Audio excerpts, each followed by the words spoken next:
Уште 2 години рок му даде УНЕСКО на Охридскиот регион да ги исправи недостатоците и да ги исполни забелешките од последниот извештај на експертите.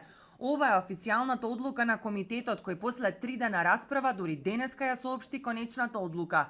Ова значи дека Босна и Херцеговина, која го побара дополнителниот рок за регионот, и Норвешка, која изречито беше за ставање на листа во опасност, на крај ги испеглале ставовите. И последната одлука е дека сепак на оваа 44-та сесија на УНЕСКО, Македонија и Охрид го избегнаа преместувањето на регионот во опасност. I therefore invite you to adopt the drafted decision 44-7B.77. Благодарност за новата можност изрази министерот за животна средина Насер Нуредини, кој потенцираше дека во иднина многу посилни ќе бидат ангажманите и заложбите за регионот да ја оправда оваа новодадена, но втора поред шанса.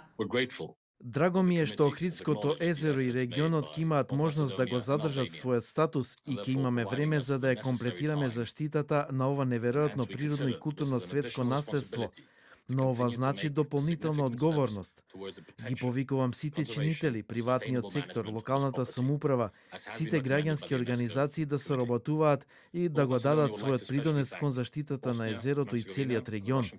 Активистите од Охрид СОС повторно потсетија на штетата која ќе продолжи да ја трпи природното и културното богатство од давањето на ваков нов рок за регионот.